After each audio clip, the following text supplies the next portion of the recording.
Nakireka. So our session chair for this afternoon is C.P.A. Semakula Lulika. Our house rules are still the same. Please put on your mask in the right direction. Wherever you see a bottle of sanitizer, sanitize. If you happen to get on water, wash your hands. Avoid men, that is mouth, ears, nose. Emphasize women. Wash your hands. Sanitize, wear your mask. This afternoon, allow me to introduce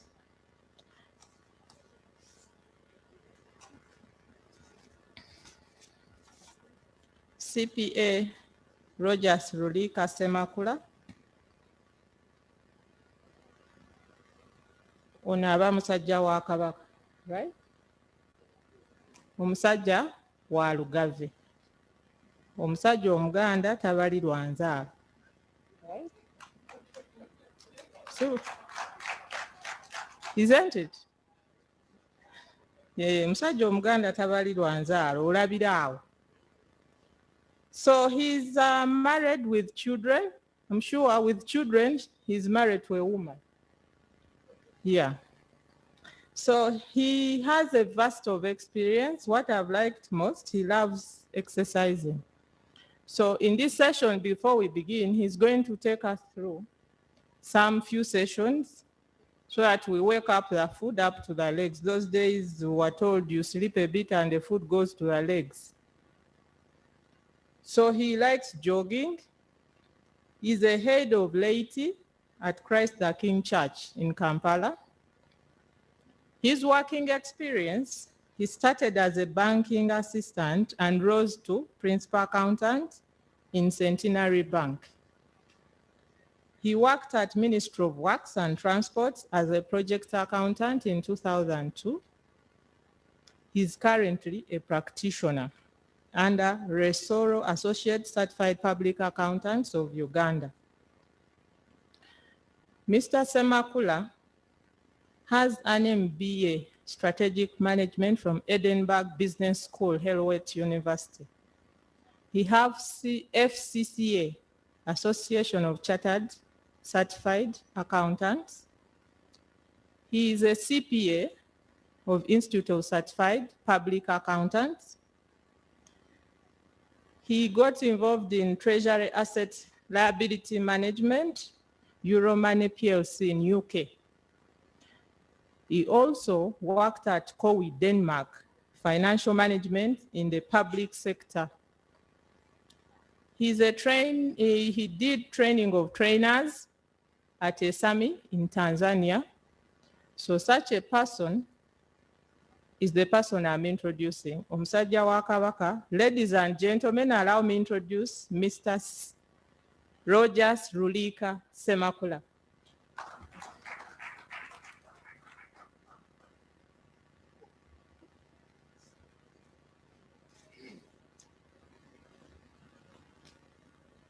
Thank you very much, Juliet, for that introduction.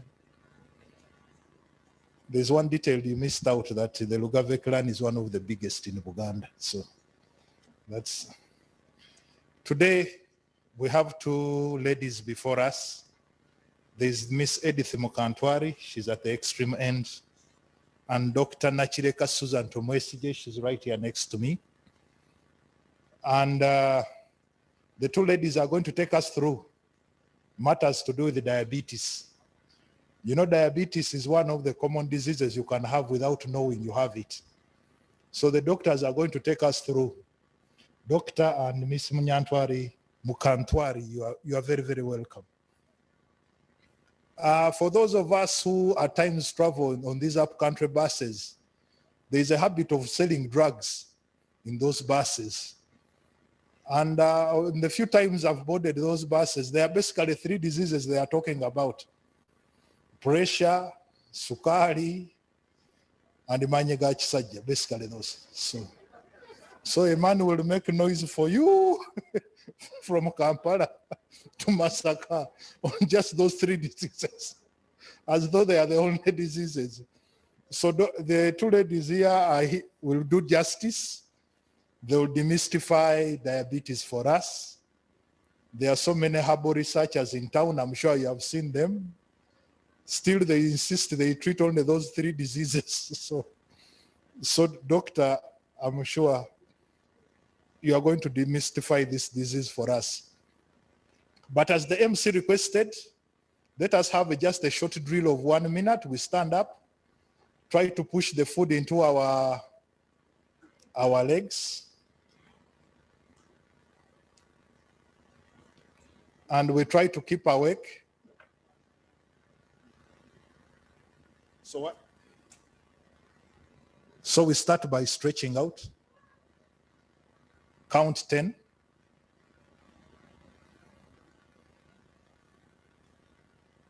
Is it 10? Again, we stretch out. We count 10. We try to do this. We count 10.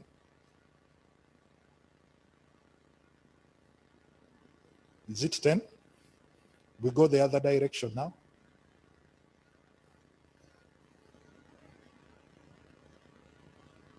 I'm sure that is enough now.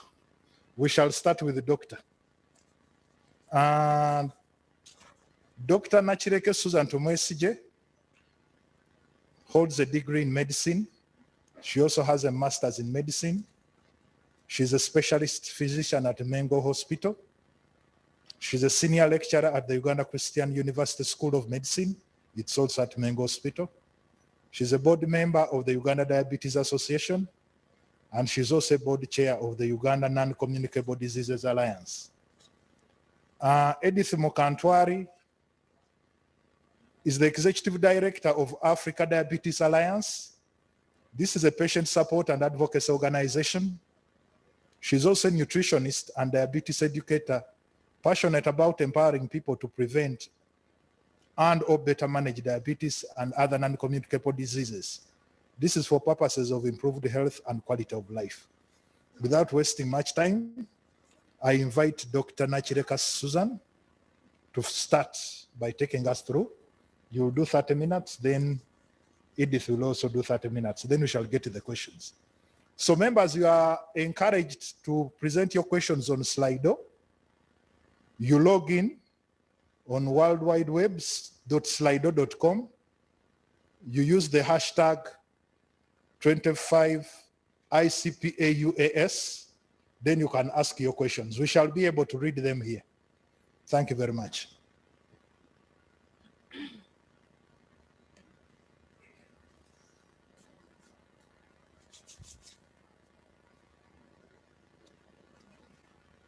Ladies and gentlemen, it's an honor to be given an opportunity to come and speak to people of such a noble profession, the accountants. Thank you so much for asking me, especially at this time of the year, November, when we commemorate the World Diabetes Month. On the 14th, we commemorated the World Diabetes Day, and we joined the rest of the world in celebrating this day. Thank you, Chair, for the kind introduction. My passion for diabetes has been for many years. I lost my dad to diabetes 5 years ago, and I saw him go through the stages of diabetes when I was still a young child till he died. And I saw him suffer all the complications of diabetes we are going to learn about today. So I wouldn't wish for people to go through what he went through. And that's what makes me talk about diabetes all the time. Diabetes is a disease that affects your body's ability to produce or use insulin. And this is characterized by high blood sugar, what we know as high blood sugar or hyperglycemia. Are we able to see this image?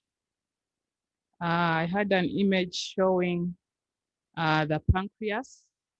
The pancreas is an organ just below the stomach, and this organ is called in many languages, differently in many languages. Baganda call it a noni, Banyakole call it a chukuruma. I don't know what others call it, but this organ produces a hormone called insulin, and when you take a meal, food is broken down to produce glucose, which is fuel for the cells, just like we've just had lunch. So that what is happening now, why people get sleepy is because digestion is taking place to break down that food you've eaten.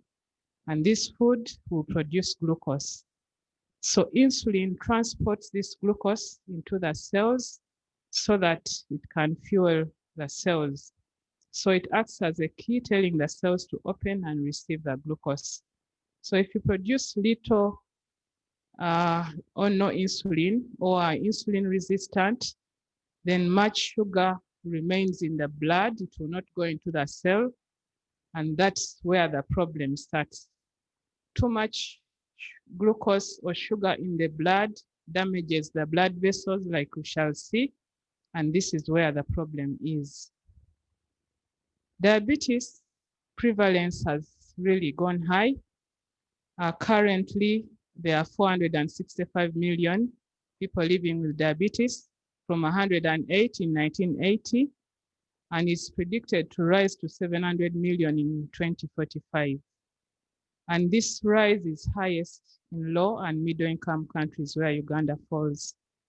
1 in 2 people with diabetes are not diagnosed, unfortunately. People don't know that they have diabetes, and many times they present with complications. Every 7 seconds, a person dies from diabetes. In 2019, there were estimated 4.9 million deaths directly caused by diabetes, and almost half of these deaths happen prematurely before 70 years of age. Diabetes is a major cause of blindness, kidney failure, heart attacks, strokes, and lower limb amputation. Diabetes is a human and economic burden. You understand what I'm saying, the accountants. There are several costs involved in care for someone with diabetes. The direct costs of health care to the society, to the individual and the family. They need to buy the drugs. They need to, in case someone is hospitalized, the amount they spend in hospital. And then the indirect costs of production, loss of production, sickness, absence, premature retirement, and premature death. I saw my dad suffer premature retirement because he couldn't cope with his job. And then there is a reduced quality of life. Of course, if you're forced to retire at 40, then of course, there's depression which follows, feel anxious, there's pain to the family, and many of them lose their partners due to the effects of diabetes. Oh, this is not showing clearly, but I had graphs. Sorry.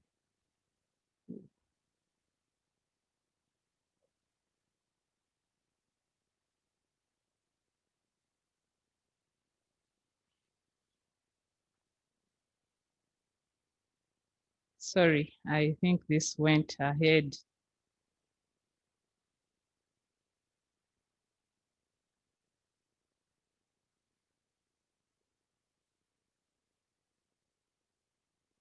Oh,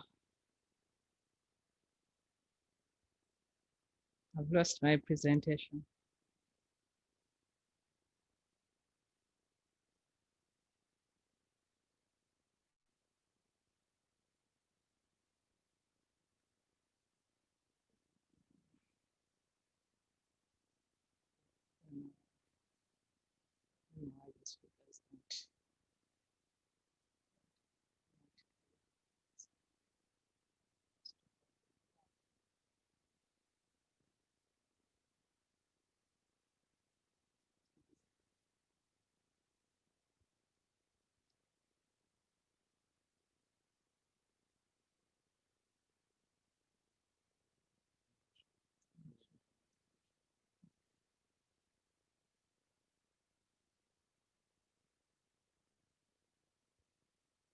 So I had a graph here which is not showing, but it should show us the estimated global health expenditure to treat diabetes in 2015, which was as high as 935 billion US dollars in 2015, and is projected to increase to 1,127 billion US dollars in 2040. So you can see how much money will go in managing diabetes.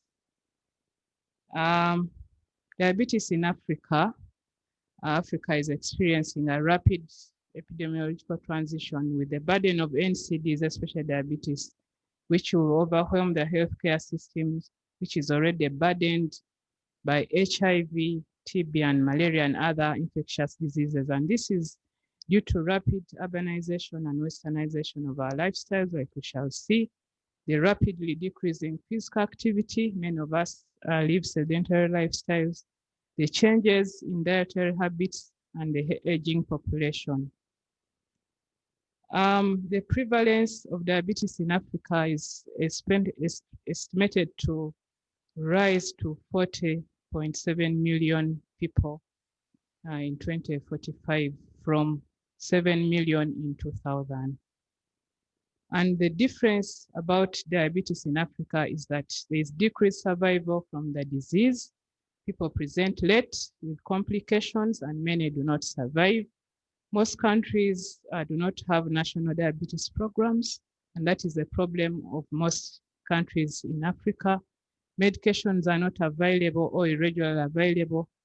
For example, if you've gone to a public hospital in Uganda, the most amount of drugs you get will last you only 2 weeks, yet you're asked to come back after 3 months. So 2.5 months, you either buy them, or if you can't afford, you get off drugs.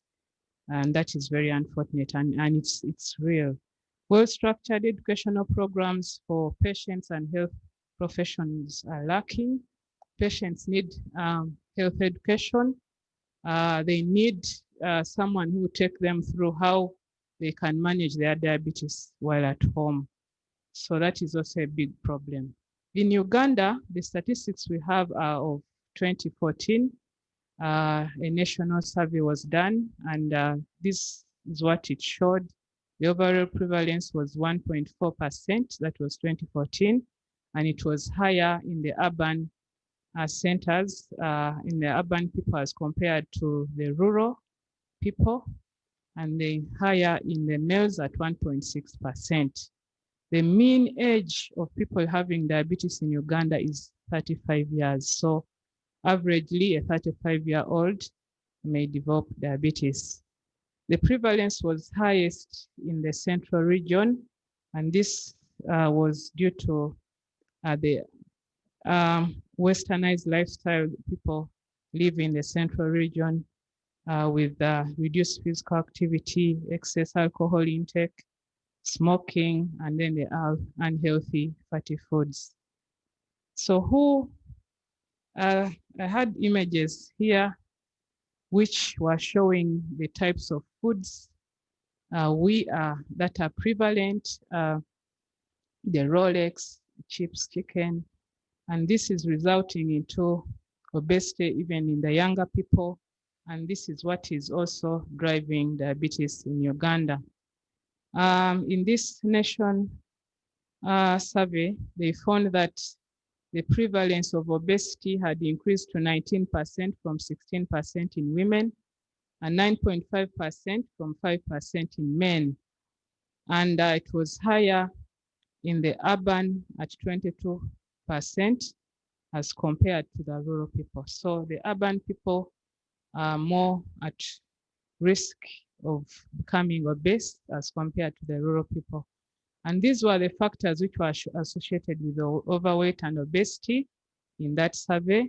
If you resided in the city like Kampala, Entebbe, if you took alcohol, if you smoke, if you don't engage in sports activities, if you commute to school by taxi or private vehicle, This includes the children, and also if you come from a rich family, then you're at risk of becoming obese. So the face of diabetes in Uganda, our patients present late with multiple complications. The cost of treatment is so high, people are not able to afford the treatment, and many of them lose their jobs. Many of them die prematurely. Many of them suffer complications, amputations, blindness, kidney failure. And also one of the things that is happening, like our chairperson said, is that there are people who are diverted to seek herbal medications, resulting into high treatment default rates because the herbalists are all over the place.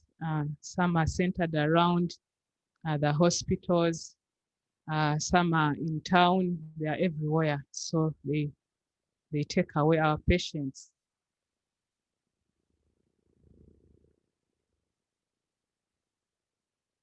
So diabetes, the common types are 3, type 1 and type 2, and gestational diabetes. These are the commonest we have. However, there are also other types. But for our audience, we'll talk about these 3 types. Type 1 is when the beta cells of the pancreas fail to produce enough of the hormone insulin.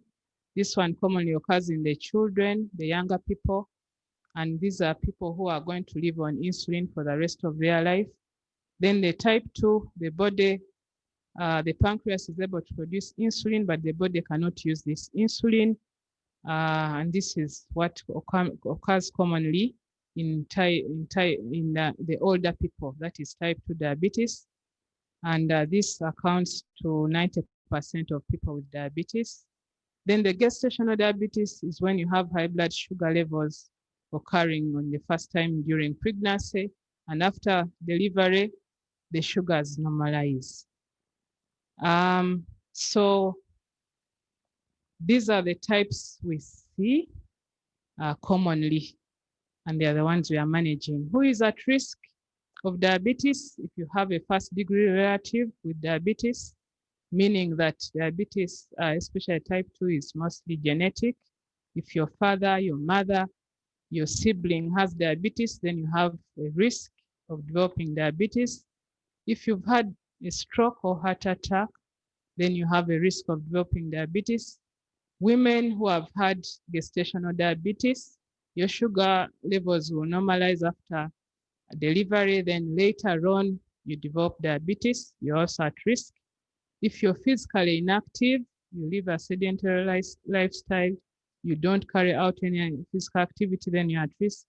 If you have high blood pressure, then you have a 50% risk of developing diabetes.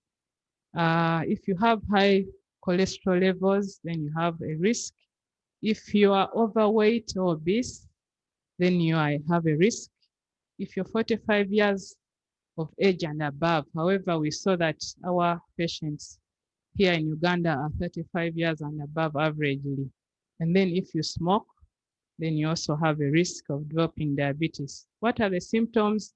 50% do not present with symptoms of diabetes.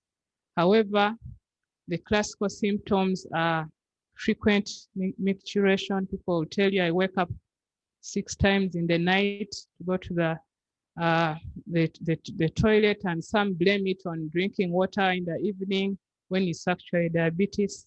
If you drink a lot, people come and say, I drink a 5-liter jerry can in the morning, 5-liter jerry can in the evening, then you could be actually having diabetes. Then you have frequent appetite. You eat a lot. You know, someone eats and they still feel hungry. Huge sums of food, then you're likely to have diabetes. Then some complain of burning feet, pins and needles, numbness in the feet, then you could have diabetes. Other symptoms, weight loss, people lose weight. Some of them have been thought to have actually HIV when it's diabetes. People get frequent skin infections, the boils, candida. If you find that you're a lady all the time you're treating candida, you should check your blood sugar. You feel tired all the time. The children feel sickly. They don't want to play. They bedwet. And some of, if a younger child, they'll use Pampers many times, then yeah, they could have diabetes. Then you also, if you have visual problems, you could have diabetes. You can't read well. You start thinking, maybe I'm sitting in front of the computer many times, when it actually could be diabetes. And some of the patients present with complications, kidney failure, stroke, and erectile dysfunction. In one study here in Uganda, 70% of the people who had erectile dysfunction actually had diabetes and they didn't know. So before you go to the herbalist who gives you kukumanga and you have erectile problems, for ddagala ly'amaanyi g'ekisajja, you could actually be having diabetes and you don't know. So how do we diagnose diabetes? It's just a simple blood sugar test. I think we've seen nurses over there. You can do a random sugar test, which can tell you if you have diabetes, or if the figures are not clear, clearly defining whether you have diabetes, you'll be asked to come after an overnight fast, and then they can check your sugar. And still, if they are not getting a right answer, they may ask you to do a test called glucose tolerance test. There they give you glucose and then they see how your body responds to the glucose, and then they may make the diagnosis. Another westernized test is a glycosylated HB, which can also help to diagnose diabetes.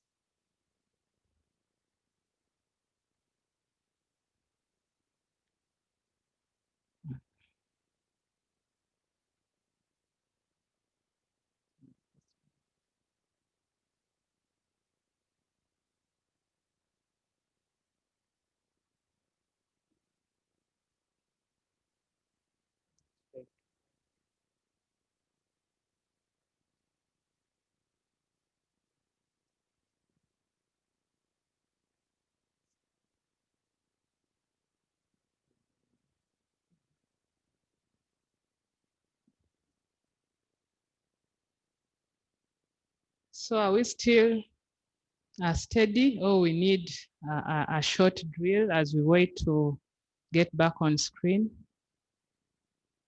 I have not yet seen nodding disease amongst us. The accountants are very alert people because they deal with figures. You mess up one figure, then you're in trouble.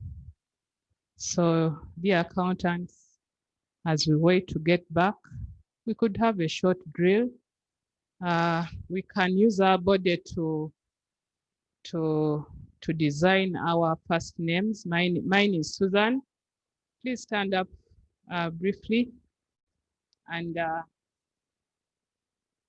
so can use your first name to bring out your, use your body to bring out your first name. Can we start? Susan.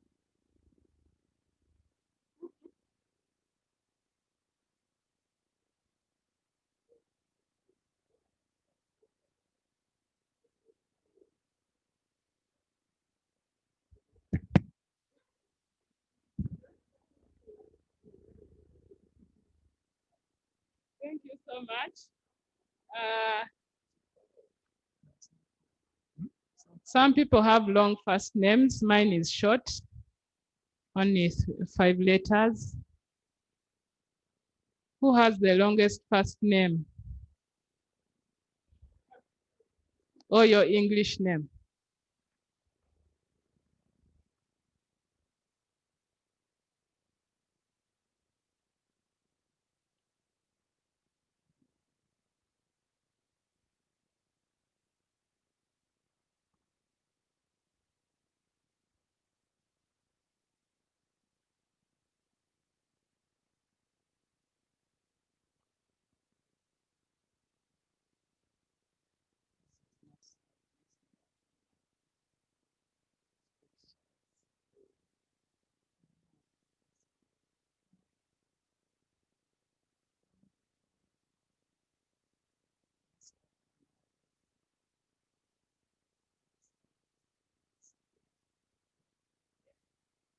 So I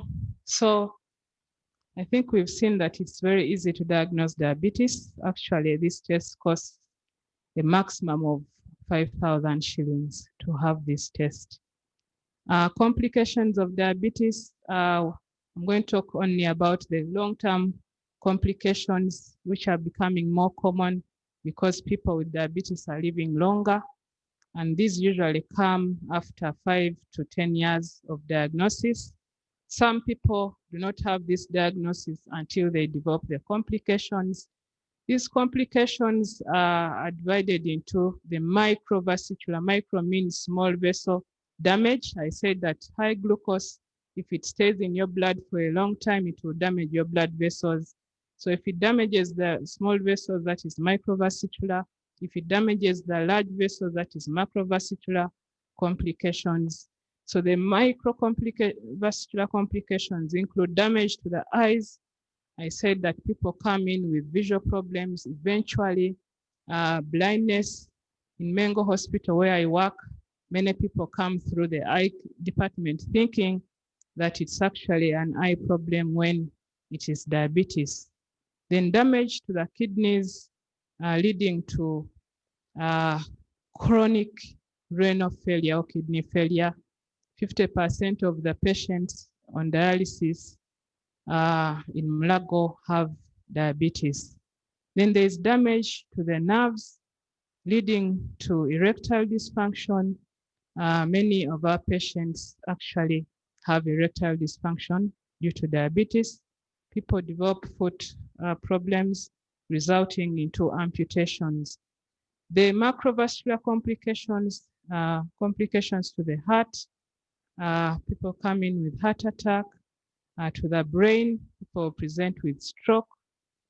And if you have diabetes, you're 2 to 6 times likely to develop a stroke. If you have diabetes, you're 2 to 4 times likely to develop a heart attack. If you have diabetes, you're 25 times likely to develop visual problems and eventually blindness. If you have diabetes, you're 17 times likely to develop end-stage renal failure. End-stage means you're at the last stage where you either get transplantation or you will not survive. Then foot amputations occur very commonly in a person with diabetes. Let me talk briefly about cardiovascular diseases, that is heart attack and stroke. We've had many people who suddenly die in the bathrooms, people who suddenly die. We have a big person recently who died while driving. So those sudden deaths could be related to heart attacks and stroke. Stroke is basically when your blood vessel gets blocked or ruptures, and then there's cut-off of blood supply to that part in the brain, and that side of the brain is responsible for movement of a certain part of your body. For example, the right side of the brain is responsible for movement of the left side, the arms and feet and other movements. So if you cut off supply to the right side, then I will develop a problem on the left side. And usually they'll present with the movement or deviation of the mouth to one side, with the weakness of the arm and lower limb and speech problems. So when you get someone with such symptoms, immediately take them to the hospital. In our setting, we do not have active phone interactions with our facilities. So you may not reach the health facility in time. So see such symptoms, immediately take the person to the hospital. Unfortunately, in our setting, people come in after 2 weeks. When they get a stroke, they first go to the herbalist, then they go to the traditional healer, then they go to Senga, then they go to who. By the time they reach us, 2 weeks later, it is late. We can't save them. So if you come early, you can be saved. Heart attack is when the blood vessel in the heart gets blocked and there's damage to the muscle of the heart. We all know that the heart is a pump which pumps blood. So if you damage that muscle, if you damage the pump, then it will not be able to function. So people either will suddenly die or people get heart failure. And that's what happens. Presentation, people usually complain of heaviness in the left side of the chest, feel like something is seated on my chest. They feel like a stone is on my chest. And this pain usually radiates to the neck, funny neck pain and the shoulder. Someone feels like vomiting. They may also feel like they can't breathe. So if you see someone with suddenly developing such symptoms, then you need to rush them to hospital. They can be saved. Unfortunately, with diabetes, 50% will not be able to feel such symptoms because of the nerve damage. The nerves are the ones responsible for transmission of pain. So if you have diabetes, then you may get silent heart attacks without any prior warning. Diabetes and COVID-19, we've had a lot of issues around COVID-19. If you've had long-standing diabetes, then it will impair your immune system, and this renders you at risk of developing severe forms of COVID-19. And most patients with diabetes are actually obese. So if you have diabetes and you're obese, then you're likely to develop severe forms of COVID-19. Most of the patients who have COVID-19 in our setting have mild symptoms, flu, headache, cough, but those who end up in ICU are those we are talking about. And if you end up in ICU, your chance of survival is so much reduced. Of course, the cost of treating you who has diabetes, obese, and COVID-19 is much higher, and your chances of survival are reduced. This one is showing us the statistics which was done by the Ministry of Health. They showed that the highest number of people who had COVID-19 had high blood pressure among those with NCDs, followed by those who had diabetes. So if you have high blood pressure and diabetes, then you're more likely to develop severe forms of COVID-19 as compared to those who don't have those two. And still, the deaths were highest. The deaths that we've had are higher in those who have hypertension and diabetes as compared to those who have other comorbidities. So I think you can see that diabetes is not a good disease to have. Still, these statistics are showing us that the elderly 75 years and above were the ones who died most, followed by those 65 to 74, and then 50 to 64. The younger ones, 30 to 39, died less. So imagine you're obese, you have high blood pressure, you have diabetes, and have COVID-19. Then your chance and you're 75 years, then your chances of survival are much less. I think this is explaining why we are having these deaths among the people in Uganda. So prevention is very important. As I finish, primary prevention, this one is focusing on people with risk factors. We've talked about the risk factors.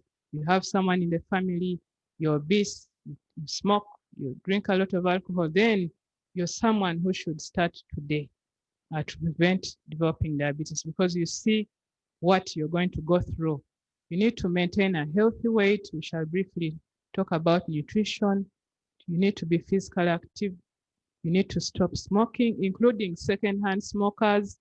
If you have a partner who smokes and you smoke in front of your partner, your children, then your risk is the same as someone who smokes directly.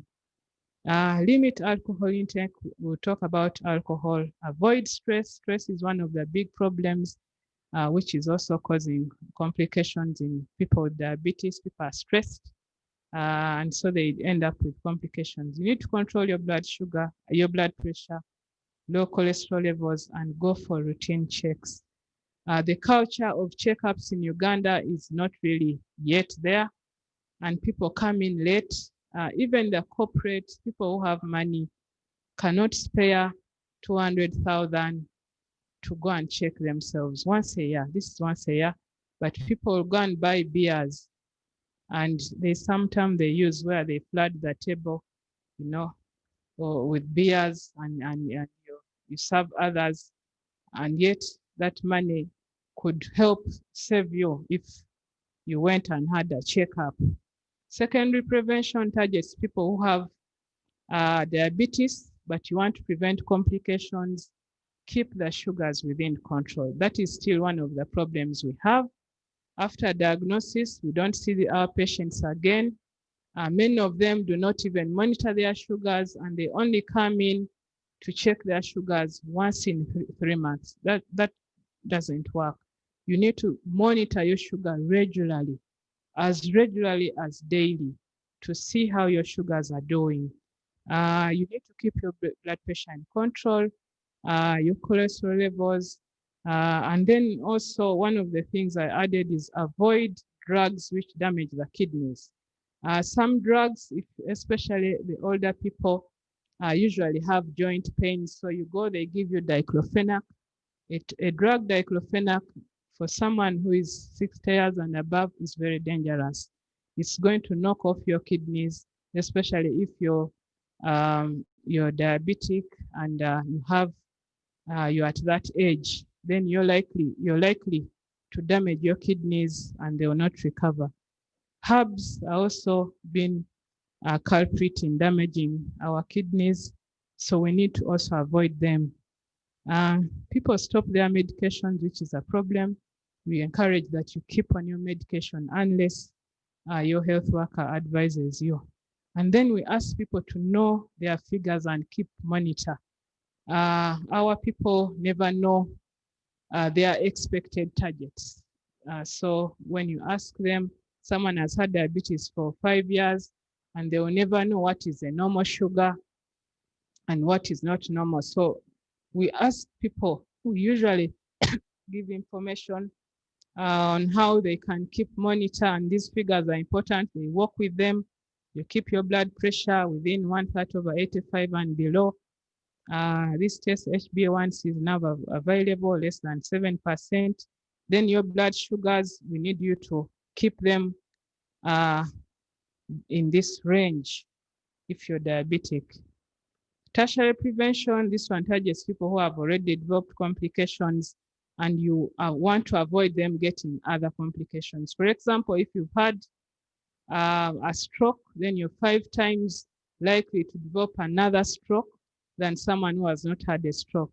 So people who have had stroke, many times we see them after another stroke, unfortunately, 2 years later. So we don't see them in between that time. They don't come back. So they keep off medication and then they develop another stroke. As I finish, physical activity is something we need to live. We can't live without talking about. Any physical activity is better than no physical activity. Please be reminded that sauna does not help you control weight and blood sugar. We have many people who go and sit in the sauna without moving their body at all the whole day, and then they say, "Mbakusala masavu." You're not burning any masavu. So you're just hitting your body. Maybe it helps you to expand your blood vessels and your blood pressure may temporarily go down, but you're not kusala masavu. So you walk whenever you can instead of using a boda boda. Our walkways here in the city center are almost impossible.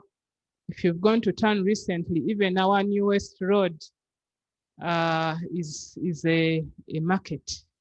So it's difficult to walk in town, unfortunately. However, if you can walk, please walk, avoid the lifts. Of course, physical activity is so beneficial. It improves your fitness.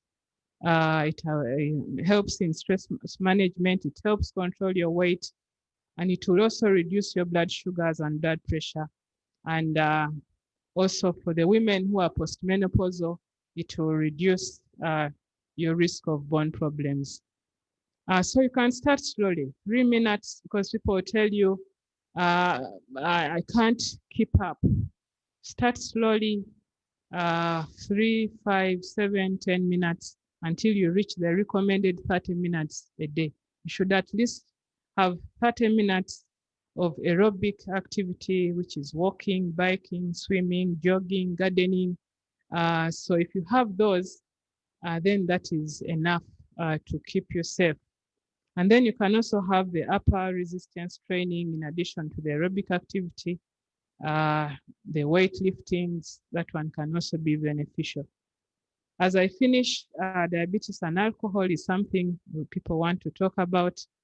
Excess alcohol intake affects blood sugar levels and may increase your blood pressure, your fats, and body weight. Alcohol has a high energy level when you take alcohol. So women shouldn't take more than 1 drink a day and 9 a week. And I'll define what a drink means. And men shouldn't take more than 2 a day and 14 a week.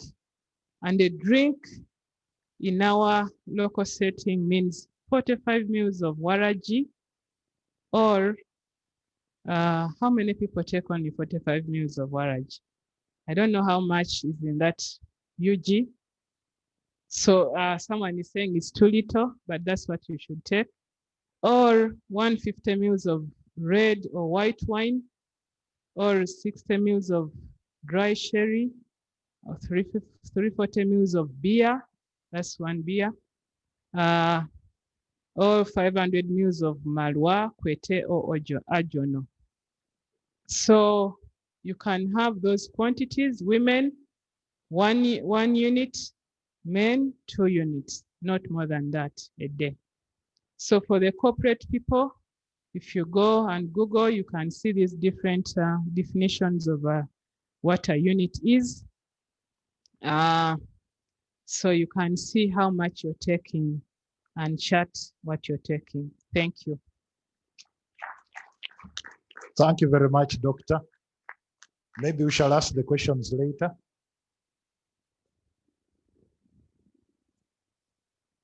Can we have Edith to give us her presentation? Thank you.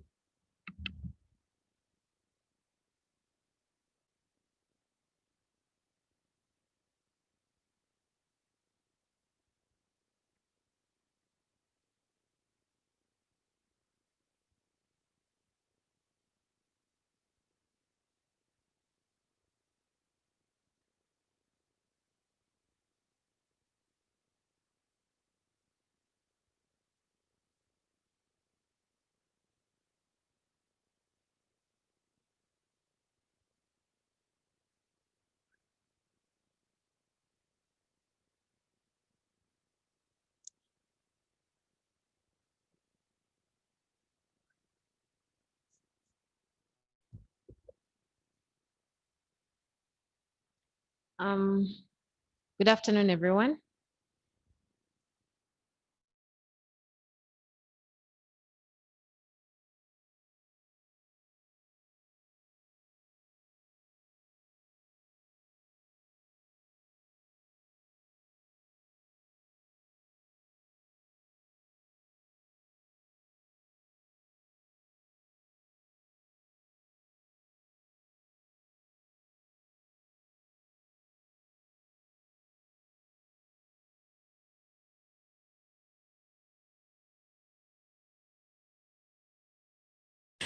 So a lot of the time when I tell people I've lived with diabetes for 15 years, they can't believe it. They say, no, you look so healthy. How have you done it?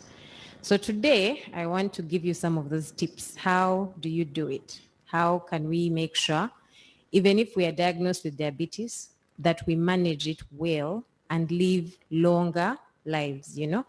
A lot of the time people are so afraid of hearing a diagnosis of diabetes because they think, you know what, if I've been diagnosed with diabetes, that means I'm going to die in the next 2 years. But that's not necessarily the case. you can live years and years and years and years with diabetes. And I hope I am proof enough that it's possible to live 40 years, 50 years, you know, managing diabetes well. So I come from, well, I work with an organization called Africa Diabetes Alliance, which supports patients, people living with diabetes.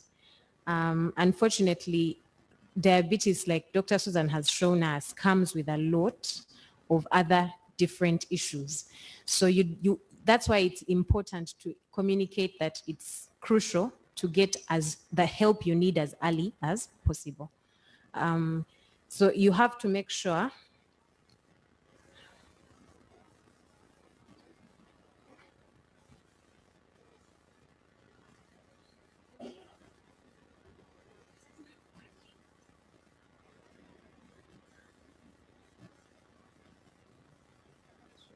this. Just not working.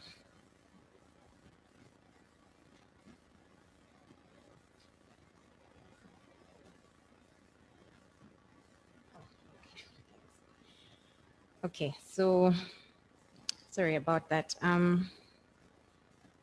So today we want to talk about how do we manage diabetes? How do we make sure we can live long with it? Okay, so I was still saying, my name is Edith. I work with an organization called Africa Diabetes Alliance. And for a long time, being a person living with diabetes, it was a struggle to manage it. I came to learn that it was because I knew nothing about it. And I decided to teach, go ahead and look for the knowledge that I needed. I also realized early on that nutrition plays a big part in managing diabetes. So I went on to study food science and technology, public health and food safety, and I've continued to study in detail about nutrition, following a lot of other courses that I've done. So we know now that, diabetes does not necessarily have to mean that you won't live, you won't have a full life, but it can definitely rob us of a full life. But how do we make sure that we disarm diabetes? When we get diabetes, it's in its nature to know how to defeat our body. So it has to be in our nature as well to learn how to defeat it as well. Diabetes doesn't have to go to class to learn how to, destroy your life completely. But we have to put in that effort. You understand? So our vision is to disarm diabetes and ensure that it does not inhibit the lives of people in Uganda, in Africa. To continually empower people living with diabetes to be healthy is our mission, and our motto today is disarming diabetes daily.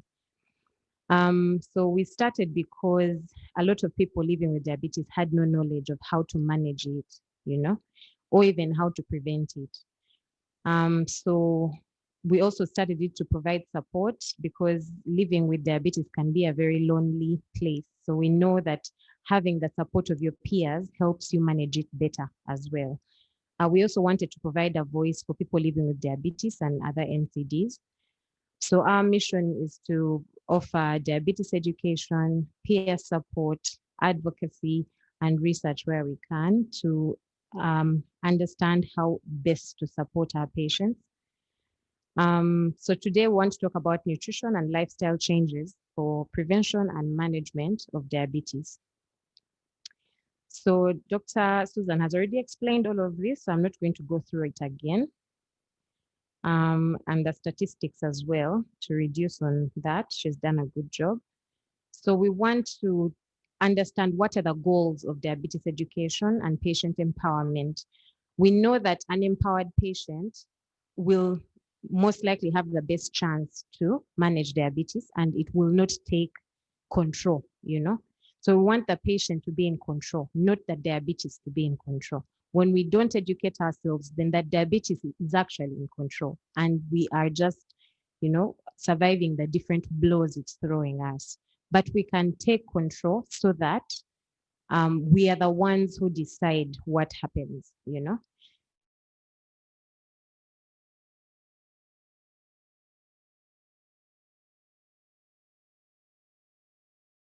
enables people to adapt to the new reality. It eases feelings of confusion, fear, guilt, and blame. A lot of people, when they're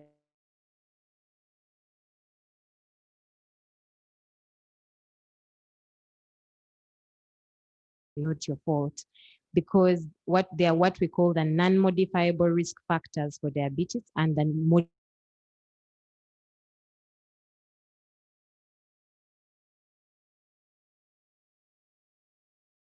growing old, you can't change that.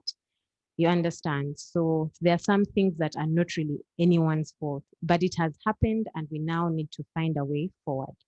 So we provide relevant information about diabetes so patients take on an active responsibility for optimal diabetes management and improved quality of life.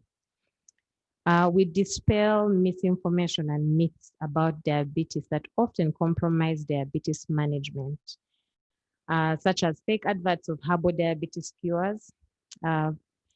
We also make sure that we give diabetes education to help prevent complications and disabilities by empowering good diabetes management.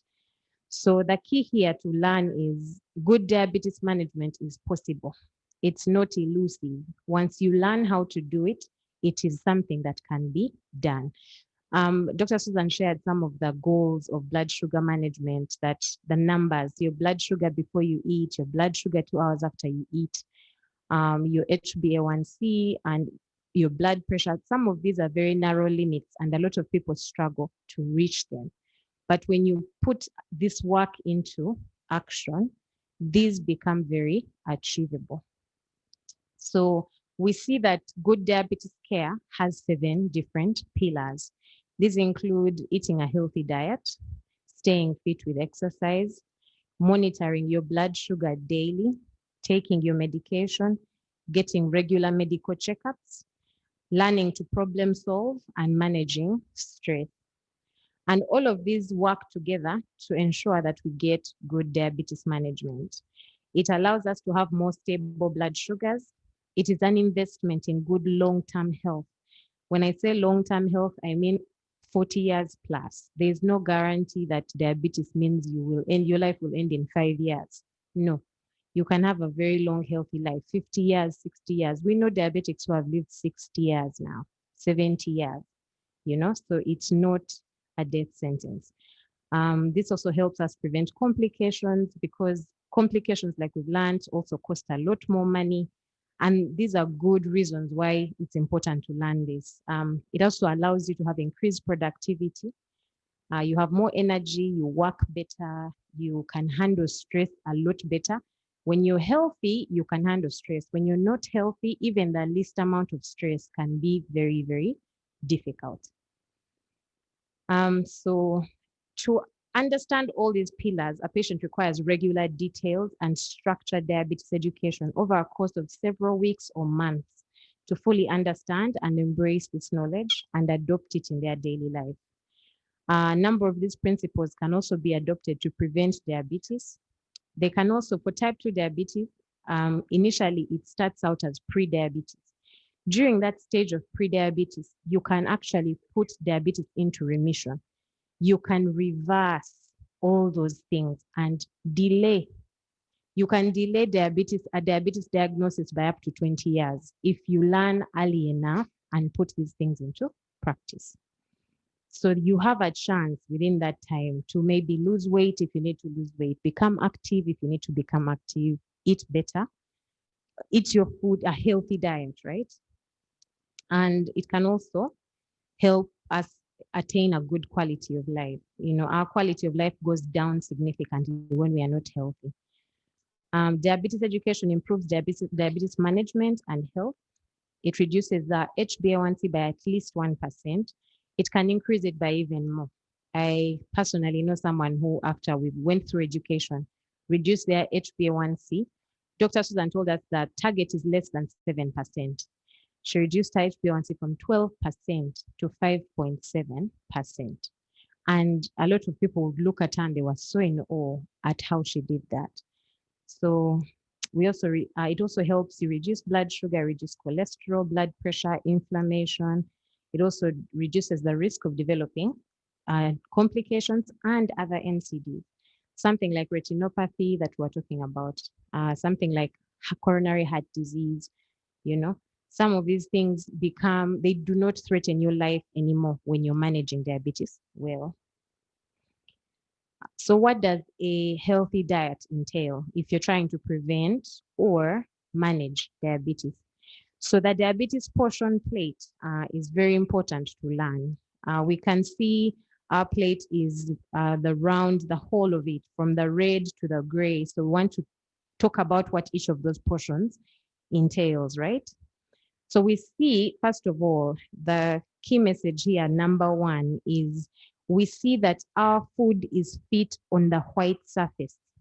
Most of our plates have a portioning for where the food you're serving yourself should stop. But a lot of us are going to serve ourselves until the very end of the plate. So that red part, and the gray part signifies the boundary. The red part is signifying for you that other space where there shouldn't be any food, right? So your food should fit in the middle of your plate, right? Another thing that we like to share is make sure you're using small plates, because if you use a smaller plate, you're most likely to manage your portions. If you use a large plate, managing your portion will look like you're denying yourself food. Your plate will be mostly, will have a lot of space, and you'll think, this is not enough food. And yet it actually is. But on a smaller plate, it looks like a lot more food than on a large plate. So as we can see on our image here, a half of our plate is filled with non-starchy vegetables. What does that mean? We all know that starch is what is digested in the body to become glucose. And that is the source of our energy, right? So we want our body to have energy, but we don't want to excessively provide energy, because all that excessive energy is stored in the body as fat, as adipose tissue. That adipose tissue is going to go around your organs.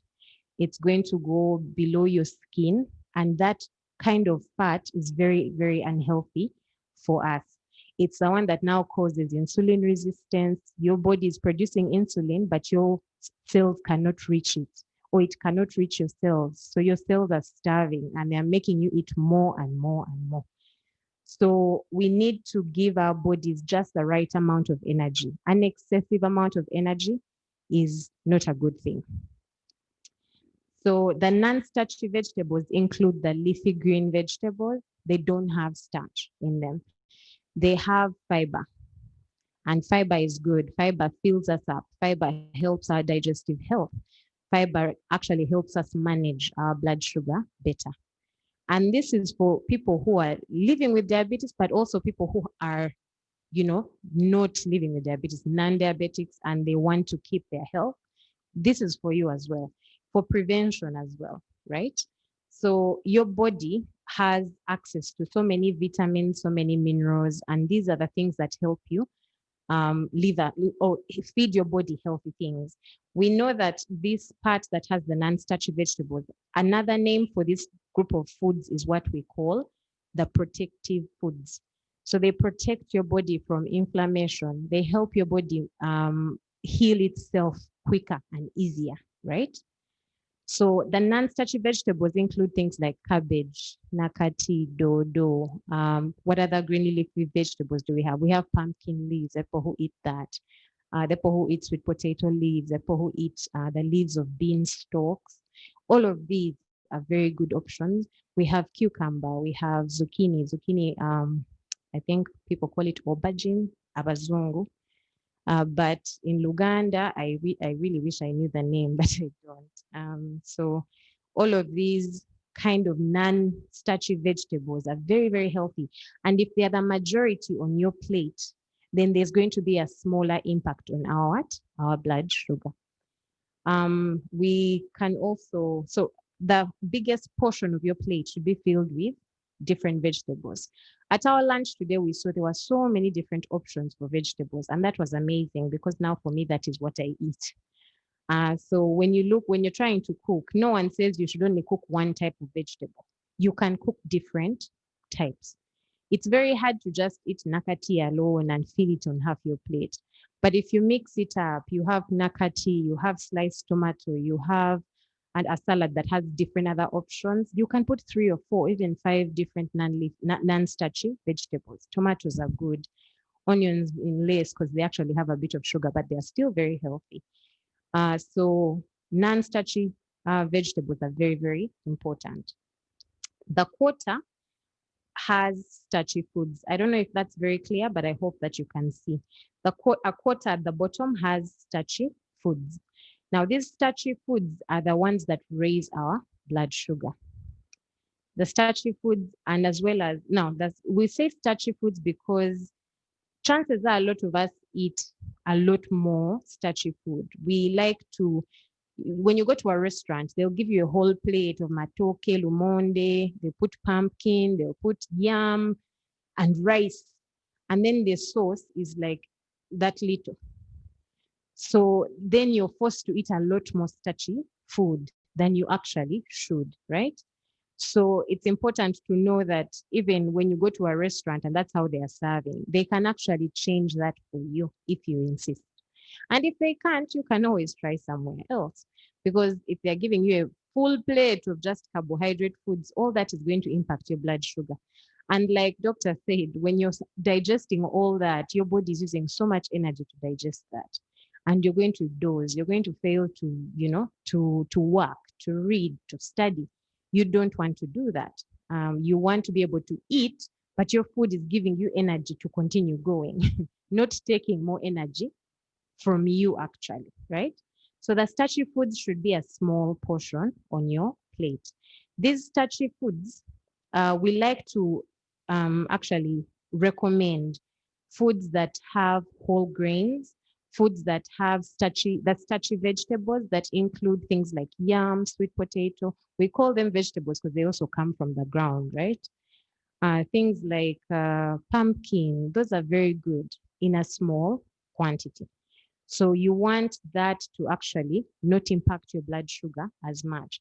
We also notice that a lot of these foods that we are talking about are naturally like produced foods. The ones that are, they are farmed, they are grown. Those are the foods that have the nutritional content that we are looking for. When they are taken and they are processed, sometimes there's processing that does not change the food too much, but there's processing that completely takes out all the nutritional parts of the food and leaves only the starch. And it's understandable for companies because they are trying to make profit. So they are not there trying to think about your health. They are there thinking about making the food delicious and hopefully addictive. So you can't get enough of it. But when you eat food like this, it fills you up, it feeds you. So it actually helps you cut down on cravings. So a lot of us actually feel, we all say it a lot, oh, I'm craving this, I'm craving that. But half the time, the things we are craving are actually things that are not good for us. I'm craving ice cream, I'm craving chocolate, I'm craving things like that. It's rare for someone to come and say, I'm craving dodo. I'd like to see someone who comes and says, you guys, I am craving dodo. I really want to eat a plate of dodo. It's rare. It's one food, those non-starchy vegetables and some of these, the starchy foods, they tend to be the ones that are whole foods are self-limiting. You can't eat too much. But when you eat a lot of processed foods, you actually can eat too much, right? The other quarter of our plate has what we see as what is protein. I like that in this picture, they put beans in the starchy food. Do you see that the rice is mixed with beans, things like beans? So the legumes, some of the legumes actually have carbohydrate in them as well. So our carbohydrate is coming from these starchy foods. And these starchy foods, you want to get foods that are whole, they have the nutrition they require, that your body requires. And one of those things that also has starch, but is considered a protein, is beans, peas, and peanuts in a very small quantity, really. But beans have a significant portion of carbohydrate, but they're healthy, because they have fiber, they're very good for you, and they raise blood sugar very slowly. So beans will come into the starchy foods section. Peas will also be in this section. G-nuts, not so much. G-nuts will come into the protein section. So the protein section has food that helps rebuild our bodies, helps us heal, helps us, helps children grow, all of that. So the protein foods include things like fish. We have, there are so many different types of fish, and all of them will fall there. When you say fish, someone will think, oh, just one type. No, but all types of fish. And you can change them up because they all offer different kinds of nutrition that your body needs. We're talking about beef, we're talking about turkey, chicken, pork, if it's lean pork, we're talking about even the lean beef as well. So we didn't talk about much about fats and oils because a lot of these foods are fried foods. They are usually also like meat has its own quantity of fat attached to it as well. So all that adds on to the amount of fat you're eating in the day. But we see the middle part has fats and oils, and they should be the least constituent on our plate. So if we can try to find different ways to cook food, like we can steam pumpkin, steam sweet potato, we can grill things like sweet potato as well. You can grill it. Cassava can be grilled. It doesn't have to always be fried food. We can steam our vegetables. We can just cut them up and eat them raw. So they are crunchy, they add texture, and they are fun to eat, right? So our protein foods are done. I hope we are together. Even mukene. I know a lot of people don't like mukene, but it's a very, very healthy food. It has plenty of calcium for people who struggle with bone weakness or something like that. Yeah. So just keeping your bones strong. So these kinds of carbohydrates talked about are called complex carbohydrates, because they are harder for the body to break down.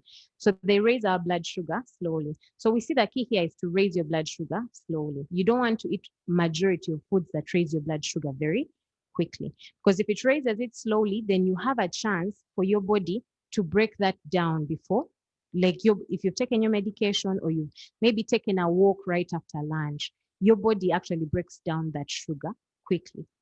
You see it. So you don't end up with very high blood sugars after meals. And we've seen that after meal blood sugars are very important because they are the ones, if they're too high, they're the ones that cause a lot of these complications that we see. So once you manage your meals, you're also preventing a lot of these problems. Now, fruits are a very contentious issue. We all like fruits. They are very sweet. And a lot of people are told, eat as many fruits as you want. They're healthy. Yes, they are healthy, but they also contain a significant amount of sugar. So eat them in small quantities. When you say a small quantity, I know a lot of people have like a big bakuli for their fruits. So they use a big plate, right? But have a small bowl for your fruit and have 2 or 3 different servings of fruit, small servings of fruit in a day. Vegetables, you can have as many as 10 if you want, right? Because they don't have a big impact on your blood sugar, and yet they have very many health benefits. So eat healthy fat and always eat a balanced diet. So we know a balanced diet has all the right proportions, all the right nutrients that our body needs in the correct proportion. So when they say eat healthy fat as well, we're not things like margarine that have been processed. Margarine is not a naturally occurring fat. It has been processed and created in a chemical process. So things like margarine might taste good, but ultimately they're not good for our bodies. Eating junk foods are a lot of the time they are fried, and we don't know the procedure they've used to fry them. So eating a lot of fried foods that are fast foods as well, it can be dangerous. So reduce those. You'd rather go and buy your things and cook your own fried food at home where you're controlling everything. But one of the things that we don't talk about often is what we call trans fats. Trans fats are a natural process created when they are created in the process of overheating oil. So when oil is heated, for example, in baking or frying, trans fats are they're just a natural byproduct of that. And when we consume foods that have been, we use oil and then we reuse it and we reuse it and reuse it, the trans fats are produced each and every time. So when you're consuming a lot of that oil that has been reused and reused and reused, consequently, you're consuming more and more trans fats. Those are dangerous and can feed cancer. So things like cancer and diabetes and things like that, you just need to limit them or eliminate them entirely. Healthy fats and oils include, you have butter, you have ghee, you have your olive oil, but these as well carry a lot of calories and should be eaten in a very small quantity. So the benefits of eating a high fiber whole foods diet like this: it lowers your blood sugar, it reduces swings in blood sugar, lowers our blood pressure, it lowers total cholesterol, it lowers low density lipoprotein, which is the bad cholesterol, it increases high density lipoprotein, which is the good cholesterol, it improves our mood, it improves mental health, it reduces cravings, it encourages more lifestyle habits such as exercise. It's hard to go and exercise and do all that work and then you go and eat bad food. Usually when you're exercising, you also want to eat healthy food. So they work together to encourage each other. It increases productivity, it reduces inflammation. So today I want to talk about ultra-processed foods. Ultra-processed foods are notoriously known to have high amounts of sugar, salt, and fat, because those are the things that we find delicious. So they try to mimic real food, yet they often have very little to no other healthy nutrients. So it's recommended to limit sugars, sweets, desserts, candies, jam, honey. The more you eat, the higher your blood sugars will be. Limit the amount of high-fat food as well, such as baked goods, fried foods, pastries. If you are thirsty, drink water, tea with no sugar, or diet drinks in small quantities. Limit alcohol consumption if possible. Eliminate it altogether, as it can also make blood sugar management harder and predisposes one to low blood sugar episodes, in addition to also increasing weight, like Dr. Susan talked about. So we have our products of food tend to come with nutritional labels, but a lot of us don't understand how to read them. So today I want to see how to read some of these nutritional labels. So this information is taken from nutritional labels of various soda products on the market, as well as gorillas. So I want to go through them and see. We see the first column has the product name, energy content, the carbohydrate content in the whole product in 500 milliliters, sorry. Then we also converted those carbohydrates into sugar, into the teaspoons of sugar. We have fiber, fat, protein, and sodium. Number one, the one thing that stands out to me on this list is these products are not balanced diets at all. They don't fit into maybe they can fit into a balanced diet, but it's not a balanced food product. It does not have fiber, there's no fat, there's no protein. It has a lot of sugar and sodium. So when you see sodium is what they try to warn us about when they say limit your salt consumption. But sodium doesn't just come from salt. We get sodium in a lot of the processed foods we eat. We get sodium in sodas. We get sodium in cakes that have been preserved, that have preservatives in them. A lot of our preservatives are sodium based. So if you don't count them in the quantity of sodium you're consuming every day, you might not know that you're eating a lot of sodium. So in addition to salt, count the amount of sodium coming from processed food that you're consuming. So we can see from here that in the sugar column that our Mango Minute Maid has 15.7 teaspoons of sugar. Mirinda Fruity has 14.3. If you got a sugar bowl and counted those teaspoons, you would see how much you're drinking when you drink a whole bottle. Maybe that could be our homework. Mirinda Orange has 13.2 teaspoons. And this information is on the bottle itself. You just have to convert it like I did. Fanta has 8.9, Coca-Cola has 10.6, Sprite has the least I've come across with only 3.1 teaspoons of sugar. Coke Zero has none. I know people say a lot of the time that it has a lot of sugar, but it actually doesn't. I've tested it with a glucometer and it came out nil. Gorillas as well have not a lot of sugar. They are also processed and they are simple carbohydrates. So they are similar to sugar really, because sugar is also a simple carbohydrate. It will break down very, very fast. So it's about equivalent to 2.6 teaspoons of sugar. A lot of us know our kids, we like to buy them gorillas, but if you buy your child 1 pack of gorillas, chances are they're going to want another one and another one. So they'll end up eating 5. If you're, let's say we're using 4 packs of gorillas, those are 10.4 teaspoons of sugar in just 4 packs of gorillas. Yet they are not feeling them.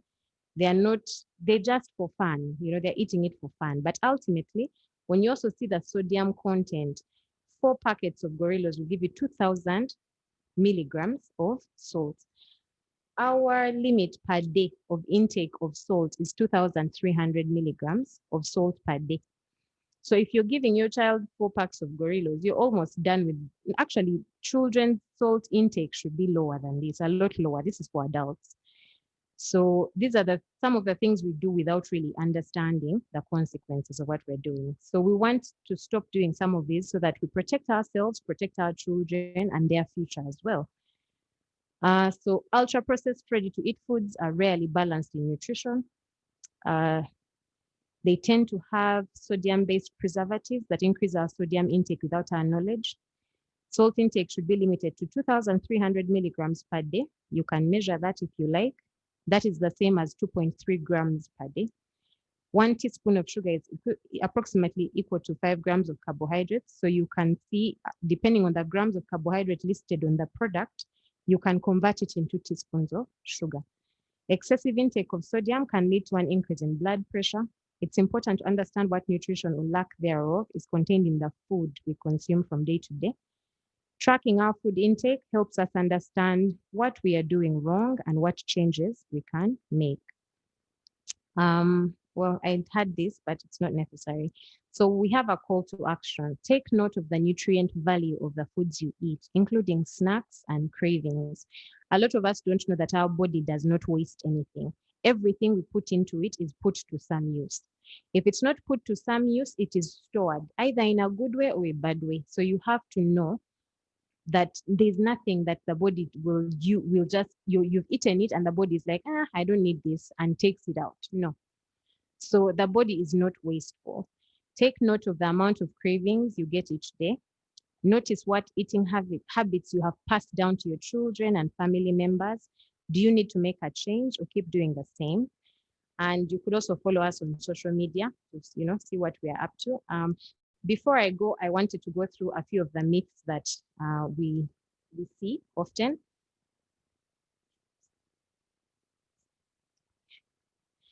Okay, before I conclude, we're hoping we could maybe get up a little and stretch, a tiny bit of stretching to help us, get up again. Then we can conclude.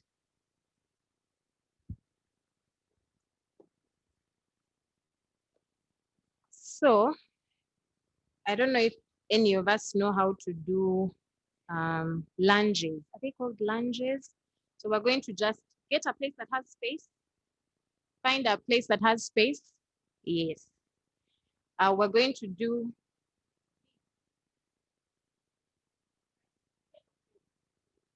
just 10 of those and we are done. 1, 2, 3, 4, 5, 6, 7, 8, 9, 10. Let's clap for ourselves.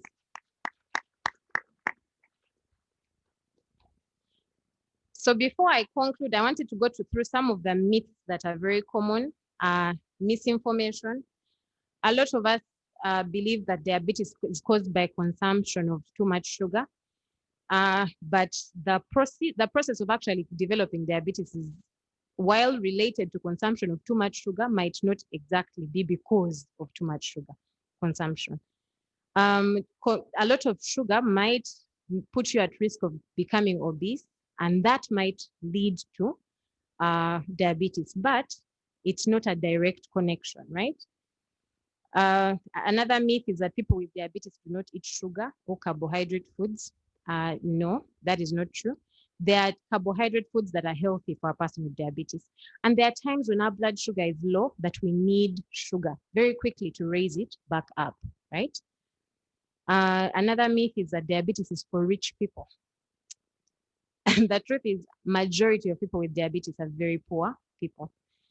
And diabetes has actually continued to get into poorer communities because of the ease of access to, processed foods in town centers. There's roasted chicken for like 2K, there's sausages for 1K, there's chips for 1K, Rolexes. Now that is their diet from morning to evening. And because of that kind of diet, a lot of them are developing diabetes without their notice, without their knowledge, because it's easier to access that food. A lot of them have a very active lifestyle, yes, working in markets, trying to sell clothes, selling food, selling all kinds of things. But when they go and cook that food, they'll sell it to customers, then they go back and eat something they shouldn't be eating. So a lot of the time we think it's for rich people, but very many poor people are struggling with diabetes. Another myth is that herbs can cure diabetes. Currently, there is no known cure for diabetes. The Lord Jesus might be able to cure us, but science has not yet found anything. And also, it has been noted that treating diabetes just with medication is not enough. It's important to add our lifestyles to that. Without adding lifestyle change, it's going to be frustrating to manage diabetes with just medication. So they work together. So if anyone just tells you, take these 2 tablets twice a day and that's it, ask them, what else can I do? It's important to learn what can you do to support your blood sugar to be good. So a lot of us have heard that if you're eating like a person living with diabetes, it means you're eating healthy. So that means if you're eating like the way we've described here today, it's possible that you're eating very healthy. By show of hands, how many of us have been trying to eat like this? That's good. That's a good number. Thank you so much. Edith is my name, and hopefully we'll get to interact again. Thank you. Thank you very much, Edith. And the doctor earlier, there's one thing that caught my attention: the quantities of alcohol. Because when you sit at that court of Ajono discussing serious national issues, you are likely to forget the quantities. So I don't know what we shall do, because everyone has a straw, you remember? So how do you measure? at the same time, you are seriously debating. So, but thank you very much, ladies. We shall go straight for the questions. I'm sure all of us managed to access Slido, so we don't need to raise our hands, isn't it? I'll try to read some of the questions here. I'll start with this one, that while most of my contemporaries are graying, I have noticed that at 49, I have no gray hair. I also eat a lot of greens. Is there a relationship? That's one question. I don't know. I think this one is for a doctor. Let me try to read others. Great presentation. You talked about herbs being bad for some internal organs. What is your take in regard to drinking okra, rosemary, etc. in hot water? You're a dietitian. That one is for Edith. And let's go for the third one. The commonest drug given to patients with the type 2 diabetes is metformin. Is it a must to take this drug? I have heard that it also has its dangers. So let's first deal with those 3. The first one is for doctor, the second one is yours, and the third one. But please continue sending in your question. So in a democratic practice, I would also switch to our colleagues who are attending virtually, and I will also read their questions. Doctor, gray hair and greens. Thank you for those questions. Gray hair and greens. First of all, graying is a natural process. Some people gray earlier than others.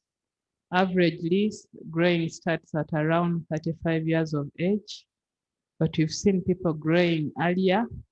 The good thing is that we have access to dyeing products which covers the graying. So some people never get to be seen gray until their death.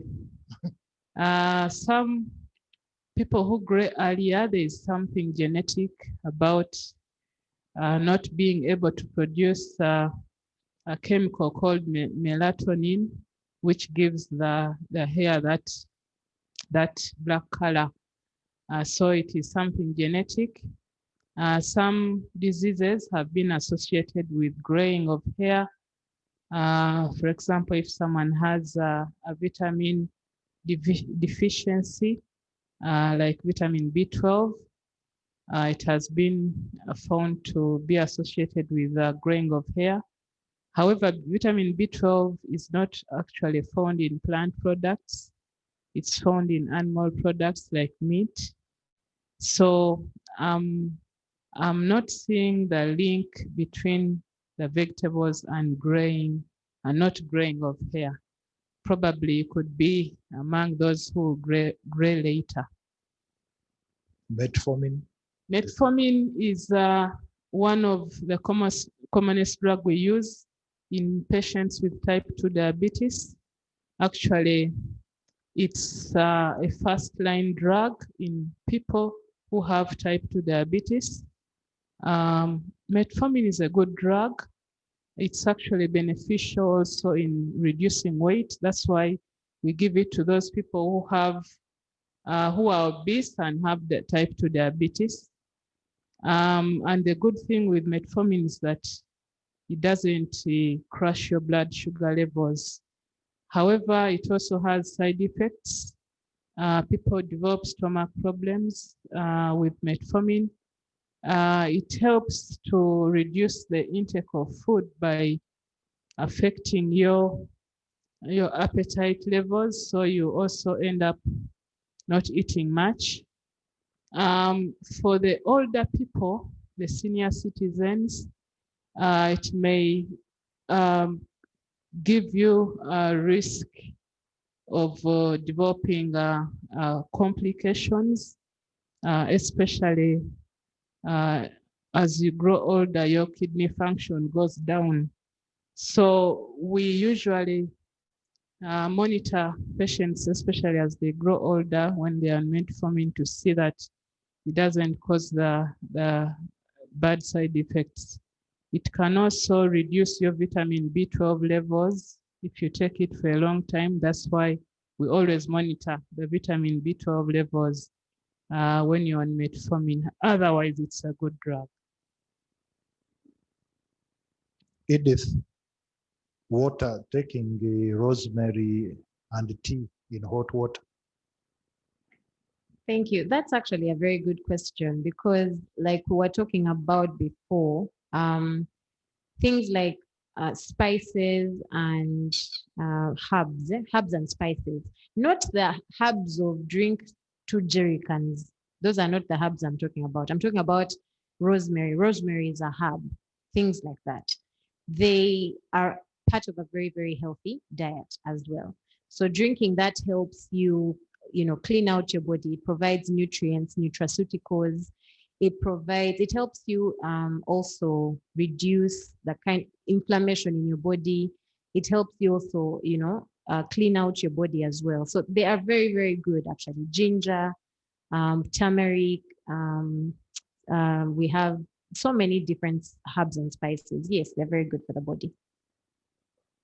Yes, okra is also actually a very nutritious vegetable. Don't just use it in your okra water and then throw it away. Go ahead and cook it and eat it. It's very, very healthy. It's also a non-starchy vegetable. Thank you, Edith. These questions came in from our colleagues who are attending virtually. I think the first one should go to Doctor. A lady called Helen had type 2 diabetes and was told her situation was beyond medical intervention. She resorted to managing her diet, and after almost 3 years, made a full recovery. She has written a book about what she went through and the food regimes that helped her. Could the likelihood of misdiagnosis of diabetes be high? Or could it be that food regimens for treatment are understated? Doctor. Thank you for that very good question. We always get such questions. Management of type 2 diabetes is not necessarily drugs. Actually, if you look at our treatment algorithm, first line management is lifestyle change. Usually when you're newly diagnosed diabetic, especially if you don't come in with complications, especially if you don't come in with very high blood sugars, then we institute lifestyle measures to change your lifestyle. We ask you to stop smoking. We ask you to start doing physical exercise. We ask you to change your diet, and we usually give you 3 months reviews. So in those 3 months, we should expect for some changes to happen as we monitor your sugar levels. So if after 3 months we notice that you're improving, then you can go ahead with your lifestyle changes. So lifestyle is very important. We also know it. And if we can come up with someone who comes up with such a dietary regimen in treatment of the prevention of diabetes, then that is welcome. Thank you, Doctor. These questions are for Edith. I think there will be 3. I'll read them. They are related. How much drinking water is too much to signal diabetes? That is one. The second one, how safe is it to take excessive ginger and cinnamon in tea? What is the safe quantity of kalo or posho to take in a meal since they are starchy foods? You can address those ones initially. The first question was water. Before I was diagnosed with type 1, I would wake up in the morning. I had a quencher bottle of 5 liters. I'd go to the tap. I actually gave up on drinking water because it was never enough. I'd go to the tap and fill it up with water and chug it, half of it at a time. And then 30 minutes later, chug the other one. Then at lunch, same thing, supper, same thing. So in a day, I'd take about 4 of those 5 liters. I'd take 20 liters of water a day. So type 1 is a little different than type 2. You might be thirsty, but not that thirsty. You know, it might be smaller in quantity. Maybe doctor can tell us how much that could be. I cannot quantify how much is too much. However, how many of us drink more than 3 liters of water a day? Because many of us, the culture of drinking water is not really something we do. So if you find that you have normally been drinking your 2 liters, some of us drink water at only meals, and then you find that you want to drink more often than you've been drinking, then that is too much. So that means you have changed. Your thirst is not quenched. Even when you take your usual amounts of water, then you need to check for diabetes. The second question is ginger and cinnamon in tea. Ginger and cinnamon in tea is pretty good. It's very healthy for you. What I would want to caution is, according to the slides we're looking at with the amount of sugar, in a day, men are allowed up to 90 spoons of sugar. Women are allowed up to 60 spoons of sugar in 24 hours. So if you're taking a lot more sugar with these tea and drinks, you need to know that it's important that you reduce that. A lot of us will drink up to maybe 40 teaspoons of sugar a day without counting. We don't know how much we're drinking in soda. We don't know how much we're adding so much. And a lot of people are told honey is better than sugar. Truth be told, it is actually better. It's a better option than sugar. But then we go ahead and we abuse it. When someone tells you water is healthy for you, and then you go and drink 20 liters a day, you're abusing that water. It's good for you up to a certain point. So you have to understand, even with the information you're given, take it to a certain point. There are things that are healthy, but don't overdo it. They can also start to cause problems. the safe quantities of kalo and posho? We talked about the healthy plate that had a little quarter of the plate that had starchy foods. Now, kalo and posho are processed. Both of them are processed. They are broken down a bit, so they will be digested a lot faster. But posho certainly more than kalo. Kalo in a small quantity might be better for you than posho because it still has the nutrient content. Posho, that nutrient content has been taken out. So you're literally just eating starch. So kalo, because they don't take out the germ, they don't take out the parts, they don't take out the fiber, the parts that are nutritious for you are not taken out. So kalo is definitely better. When you look at your little quarter in that corner, when you see a fist, you look at your fist, the size of your fist should be the size of the carbohydrate on your plate. So if the carbohydrate on your plate goes beyond the size of your fist, for men, because they have a higher metabolism than women, and as well because they have higher energy needs, they can do 2 fists in their meals. But for women, it's about 1 fist. Thank you. So we come back here. We are going to take questions from Slido. Is it true that prolonged continuous intake of drugs can cause diabetes and kidney failure? If yes, how can people with illnesses like high blood pressure cope? That's one. Is it okay to take supplements? In reference to your advice about taking drugs and risks to internal organs. I think they are used. Supplements, you take the Edith, you take the one of supplements, then continue drug use and effects to internal organs. Doctor, we start with you. Okay, so drugs and diabetes is also one of the areas we usually maybe don't talk out to our people. However, there are some drugs that can increase your blood sugar levels. Drugs, for example, there is drugs that we call steroids. Steroids, drugs that people use like DEXA, people who have asthma, flus, allergies, people commonly use prednisolone and DEXA as adjuvant to pain, the chronic pains. They help in the control of pains. So you find that people use them for a long time, and these steroids can raise your blood sugar and blood pressure. The commonest drugs we use in management of hypertension or high blood pressure are relatively safe drugs, and we usually give them in moderation to avoid development of side effects. So usually we do not see many people getting problems with the drugs we use in treatment of blood pressure. However, the commonest drugs we are seeing, steroids also are used in bleaching creams. The ladies who bleach, they have high quantities of steroids in these creams. So people end up coming with high blood pressure and high blood sugar because of these.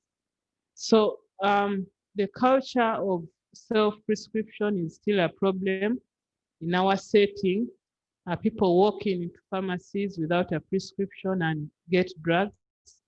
And yet, if you went to a doctor, they would prescribe appropriately, especially if you're 60 years and above. 60 years and above, why do we talk about the older people? Because as you grow older, then your organ functions are a bit affected. So your chance of filtering these chemicals you take in is reduced, and you're at risk of getting side effects of these drugs. So do not just walk in and get drugs or self-prescribe. Ask a doctor to prescribe. Thank you, Dr. Edith. Supplements? So I've had it said before that the kitchen should be our first, is it the first doctor? The kitchen. So if you're eating your food and it's a balanced diet and you're eating varied choices, like you're eating all your greens, you're eating your vegetables, you're eating your you're eating your foods in the right quantities and proportions, chances are you already have the nutrients that you need. So supplements will help if you have a nutritional deficiency. And if you can actually, then you need a targeted regimen. Doctor said people are self-prescribing these things. Self-prescribing supplements is also not helpful. You're wasting money. Ultimately, it doesn't change your life so much. What you might need to change might be diet related before you need supplements. So before you go to supplements, before you know you have a deficiency, try and stay away from supplements. They are just a money-making business. Thank you very much. In the interest of time, we are going to take the last questions. These ones are from our colleagues. Doctor, several practitioners in the science field discourage use of herbal medicine. But can one try the herbal route with the safeguard of continuously undertaking liver and kidney function tests, maybe every 3 weeks, such that in case of change in these organs, one can stop the herbs? What is your opinion? That is one. There's another question here which has already been answered, the one of honey and sugar. Then this is for you, Edith. Where do you place dessert in the meal cycle? Is it so necessary to take on top of the main meal? That is for you. So we start with the doctor.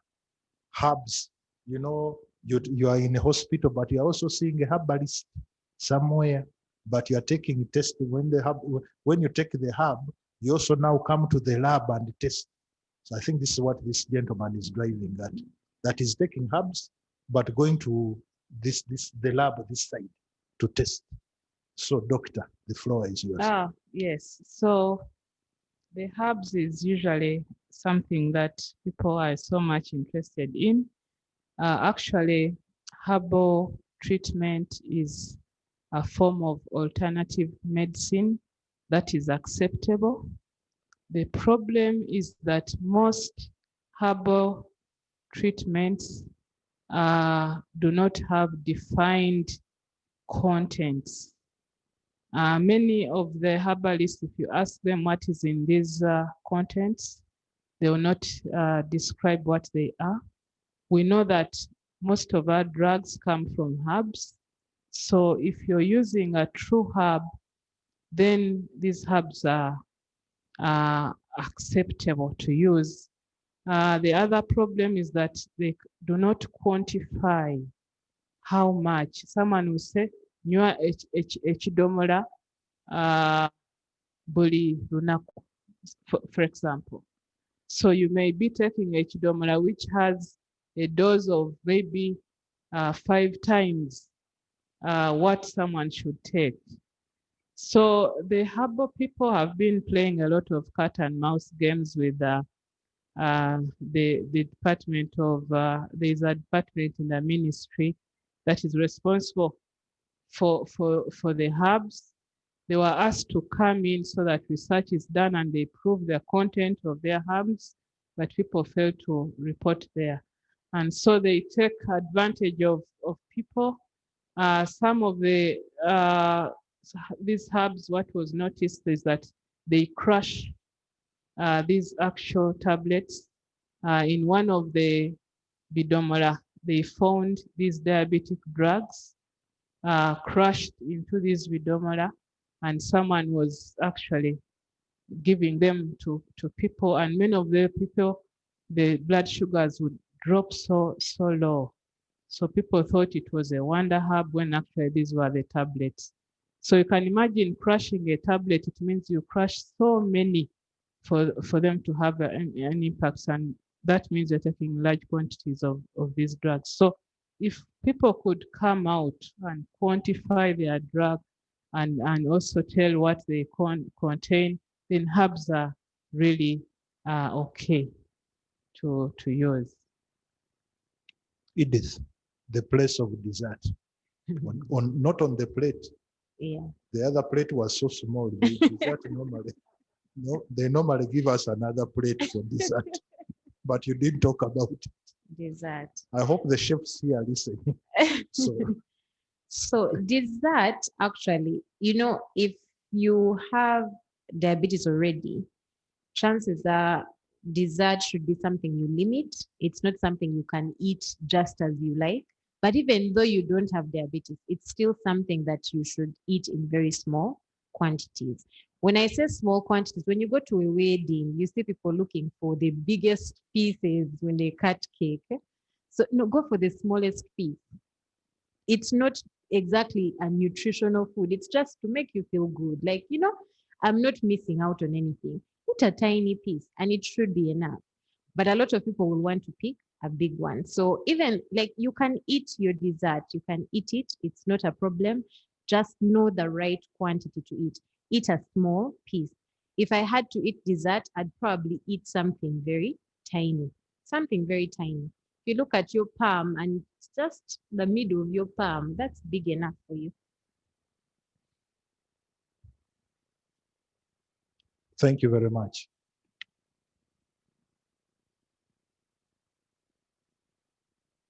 I think members, you will agree with me that the ladies have done justice. There are so many questions we had. They cannot handle them in the limited time we have. But thank you very much, Dr. Susan and Edith. We shall be sending the questions which we have not been able to answer to your email addresses. We shall send them to your email addresses, and we pray that you get time to answer them. On behalf of the Institute, we have some small gifts for you. They are right at the table there in the interest of social distancing. Maybe when you're about to go, you'll find them right next to your bags. But we thank you very much, and we look forward to inviting you here, maybe after a few years, to try to double check whether we have adhered to all the requirements. So I hand you back to the MC of the day. Thank you very much.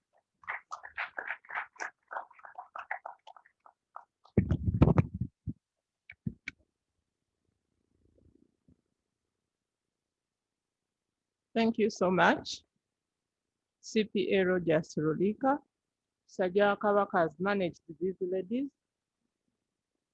It was so entertaining knowing that we should really manage our health. Our tea today will be at the dance hall where we had break tea. In case you're a participant here present and you didn't get your kit, please pass by the registration desk and pick your kits. Then at the health camp, please take your health checks. But there's someone who forgot their key at the health camp. The nurses there are keeping the key. So you can present what proves that it's your key. I've been the session chair for the day. I'm CPA Juliet Seravide. I'm senior accountant at Ministry of Finance, system accountant. I want to recognize the following: CPA Harriet Chiwanuka, outgoing CPA member; CPA Ronald Mutumba, incoming member, council member. And we wish to ensure we observe our house rules. I really want to thank the presenters for this evening session, because it's very hard to keep people awake, because I think the insulin levels tend to make them nod the head a bit. So by the time you realize others are laughing, you're wondering why they are laughing. There are some bit of jokes. Some dear men once in a while visit an orphanage. You may find that one of your kids in that orphanage. Please, men who destroy your responsibilities and the woman ends up dropping the kid in an orphanage. when you're doing charity of offering, please, once in a while you take a visit. One day you'll be shocked to find one of your blood in there. Then a note, when you enter a boutique, especially these side chicks like taking, the housewives always keep saying, omusajja oyo tuvudde wala nnyo, tuvudde wala. Then the other chick is like, gw'omanyi gye mutwala, muvudde wa. So when you enter a boutique with this side chick, of course, most men, you don't want to pull out your wallet when this side chick is seeing. There's a way you do it. And she's not seeing, but you want to pay. So when you see the salary, your salary written on the shoes, she's saying, I want that one. You better work hard to have a side income. So let's make sure we work hard indeed. Keep your wife, love them. Dr. Love was here. COVID exposed a lot of our families to reality. Most people just had initially marriage shapes. Now you realize that the shape is someone else in your house. We want to have our tea break, after which we shall have self-management exercises. And then all of us will assemble here for dinner at 7 p.m. The venue is Gardens. Thank you a lot, members.